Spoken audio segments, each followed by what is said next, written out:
샤워 끝나고 배수구를 보셨나요? 방금까지 내 머리였던 게 한 움큼처럼 엉겨 있으면 심장이 쿵 내려앉습니다. 오늘 이불안 정확히 정리해서 끝내드리겠습니다. 아침에 베개를 털고 빗을 한번 내릴 때마다 검은 옷 위 먼지처럼 머리카락이 톡톡 떨어지면요. 조명 아래 정수리가 비어 보이는 느낌까지 겹치면 하루 종일 거울이 무섭습니다. 바람 한번 불 때 이마 라인이 더 드러나는 것 같고 머리 말릴 때 손에 남는 느낌이 낯설게 커질 때가 있죠. 그런데 오늘부터 바꿀 수 있는 루틴이 있습니다. 곧바로 현실적인 해답을 드릴게요.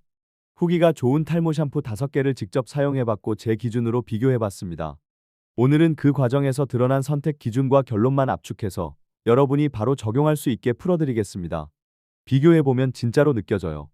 어떤 제품은 당장 뽀득하지만 두피가 예민해지고 어떤 제품은 순한데도 관리가 이어지더라고요. 결국 매일 써도 부담이 덜한 루틴으로 갈 수 있느냐에서 갈립니다. 그 포인트를 가장 직관적으로 보여주는 첫 번째가 SQ제약이라 여기부터 시작하겠습니다. 지금부터는 SQ제약에서 나온 모나다 샴푸를 제가 잡은 선택 기준 관점으로 장점과 단점 그리고 후기에서 반복된 포인트를 짚으면서 바로 자세히 설명드릴게요. 제가 세운 기준은 복잡하지 않습니다. 매일 써도 두피가 덜 예민해지는가, 씻고 난 뒤 잔여감이 남지 않는가, 거품과 세정력이 균형을 이루는가, 그리고 무엇보다 빠지는 흐름이 덜 신경 쓰이는 방향으로 관리가 이어지는가. 이 네 가지가 흔들리면 아무리 좋은 말이 붙어도 결국 루틴이 무너집니다. SQ제약 모나다 샴푸는 첫 인상부터 방향이 또렷했습니다. 일반 코스메틱 회사가 아니라 제약회사에서 만든 제품이라는 점이 사용자 입장에서는 안정성이나 부작용 우려가 상대적으로 덜하다고 느껴질 수 있거든요.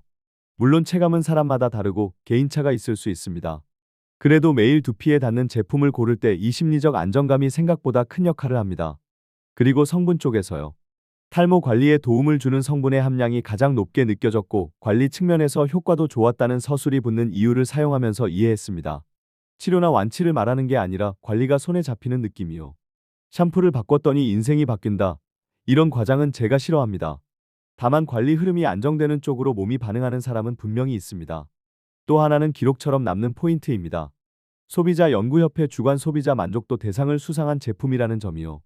상 하나가 모든 걸 증명하진 않지만 적어도 꾸준히 써본 사람들이 모여서 만족감을 표로 남겼다는 의미는 됩니다. 특히 탈모 케어는 하루아침에 결론이 나지 않으니까요. 단점도 숨기지 않겠습니다. 체감상 가격이 다른 샴푸에 비해 5,000원에서 10,000원 정도 더 비싸게 느껴질 수 있습니다. 마트에서 장바구니에 담는 순간 손이 한번 멈칫할 수 있어요. 그래서 저는 가격을 볼 때 이렇게 생각합니다. 내가 한 달 동안 두피에 매일 닿게 하는 루틴 비용이냐, 아니면 불안 때문에 여기저기 바꾸다 더 많이 새는 방황 비용이냐. 여기서부터는 제가 쿠팡과 스마트 스토어에서 후기를 가져왔습니다. 길게 복붙하지 않고 실제로 많이 반복된 말들을 짧게 재구성해서 들려드릴게요. 제약회사라 믿음이 갔다. 그래서 꾸준히 쓰겠다. 마음이 섰다. 성분이 좋다 싶었는데 자극은 덜한데 거품은 잘 난다. 향이 좋다. 거품이 풍성하다. 세정력이 좋다. 머리 말릴 때 손에 남는 느낌이 덜해지고 빠지는 양이 줄어든 느낌이 있다. 두피와 모발이 건강하게 케어받는 느낌이라 주변에도 추천한다. 뻣뻣함이 덜하다. 머리카락이 탄탄한 느낌이 들어서 만족했다. 출산 후에 예민해졌는데 유분기가 덜 생긴다 쪽으로 느껴졌다. 스트레스가 심할 때도 두피가 편해서 꾸준히 쓰겠다. 향이 좋아 손이 간다. 원형 탈모로 신경 쓰였는데 성분이 좋다 쪽으로 느껴져서 추천한다. 후기들을 보면 공통점이 있어요. 한번 쓰고 끝. 이런 말보다 꾸준히 쓰겠다가 많습니다. 탈모 케어에서 이 한 문장이 굉장히 중요합니다. 왜냐하면 두피는 오늘의 선택을 내일 바로 점수로 매기지 않거든요. 며칠 해보고 결론 내리면 우리는 다시 방황을 시작합니다. 샴푸 서랍이 늘어나고 마음은 더 조급해지고 빠지는 느낌은 더 크게 들리죠. 그리고 방치했을 때 벌어지는 일은 생각보다 드라마틱합니다. 머리 감을 때 손에 남는 느낌이 커집니다. 그냥 몇 가닥이 아니라 손바닥에 감기는 느낌이요. 배수구가 더 빨리 막히는 것처럼 느껴지고 샤워 후에 그 장면이 머릿속에 계속 남습니다. 조명 아래에서 정수리나 가르마가 더 비어 보이는 느낌이 들고 베개와 옷 위에 머리카락이 자꾸 눈에 밟힙니다. 검은 니트 위에 얹힌 머리카락 한 올이 왜 그렇게 크게 보일까요? 불안이 확대경을 들고 와서 모든 걸 더 크게 보여주기 때문입니다. 그런데 여기서 중요한 건 공포가 아니라 이유입니다. 머리카락은 단순히 샴푸 하나로만 움직이지 않습니다. 스트레스가 쌓이면 수면이 흔들리고 수면이 흔들리면 두피 컨디션도 같이 흔들릴 수 있습니다. 밤에 뒤척이고 아침에 붓고 커피로 버티고 저녁엔 또 지쳐서 대충 감고 눕고 그때 두피는 자극에 더 민감해집니다. 여기에 자극적인 세정이 더해지면 어떻게 될까요? 뽀득함을 사랑해서 더 세게 문지르고 더 뜨거운 물로 오래 씻고 거품이 사라질 때까지 문지르고 헹굼은 급하게 끝내버립니다. 그러면 잔여물이 남을 수도 있고 두피 장벽이 예민해질 수도 있어요. 그 상태에서 과한 열드라이까지 겹치면 두피가 더 예민해지는 흐름이 만들어집니다. 관리하려고 한 행동이 관리의 반대편으로 가는 거죠. 그래서 오늘부터 바꿀 수 있는 루틴을 아주 구체적으로 드리겠습니다. 이건 의학적 진단이 아니고 생활 루틴 중심의 관리 팁입니다. 개인차가 있을 수 있고 증상이 심하면 전문가 상담을 권합니다.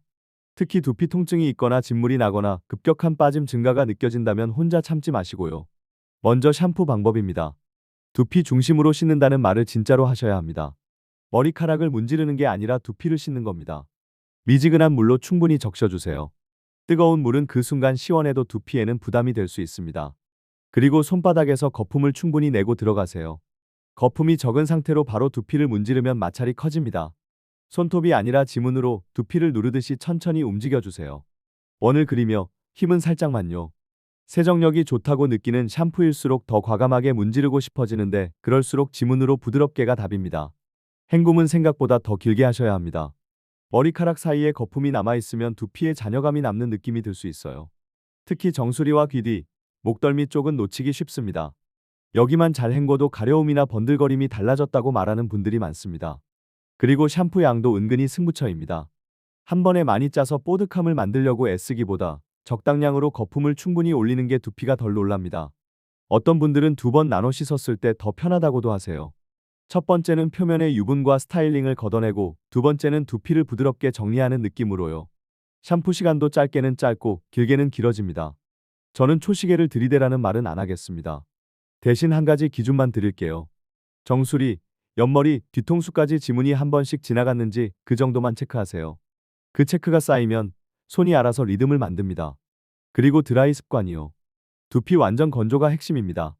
젖은 두피는 예민해지기 쉽고 유분 밸런스도 흔들릴 수 있습니다. 그렇다고 과열로 말리면 또 문제입니다. 뜨거운 바람을 너무 가까이 대지 마시고 거리를 두고 계속 움직이세요. 한 부위에 열을 고정하면 두피가 놀랍니다. 손으로 두피 온도를 느껴보세요. 뜨겁다 싶으면 이미 과열 쪽일 수 있습니다. 바람은 따뜻하게, 시간은 짧게, 대신 끝은 완전히 말리기. 이 리듬이 두피를 편하게 합니다. 생활 습관은 솔직히 더 강력합니다. 단백질, 영양, 수분은 머리카락의 재료이고요. 수면은 두피의 회복 시간입니다. 스트레스 관리는 말처럼 쉽진 않지만 작은 장치를 만들면 됩니다. 샤워를 빨리 끝내는 게 아니라 두피를 마사지하는 시간을 하루의 브레이크로 바꾸는 거죠. 숨을 길게 내쉬면서 지문으로 천천히. 이게 쌓이면 두피도 마음도 덜 흔들립니다. 스타일링을 자주 하신다면 잔여물 관리도 중요합니다. 왁스나 스프레이를 쓰고 잠드는 날이 늘어나면 두피는 더 쉽게 예민해질 수 있습니다. 그날만큼은 헹굼 시간을 더 가져가세요. 모자를 자주 쓰는 분도 계시죠? 모자는 편하지만 땀과 유분이 쌓이면 두피가 답답해질 수 있습니다. 가능하면 하루에 한 번은 통풍을 주고 모자 안쪽도 자주 세탁해 주세요. 베개 커버는 더 자주요.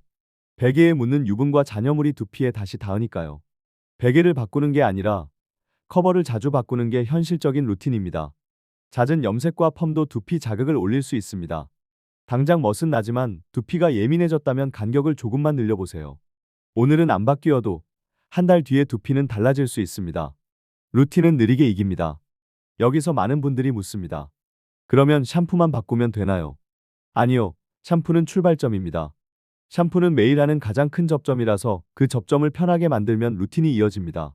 SQ제약 모나다 샴푸가 주는 장점은 바로 그 지점에서 체감이 나오기 쉽다는 겁니다. 성분이 좋다, 두피와 모발이 건강하게 케어받는 느낌.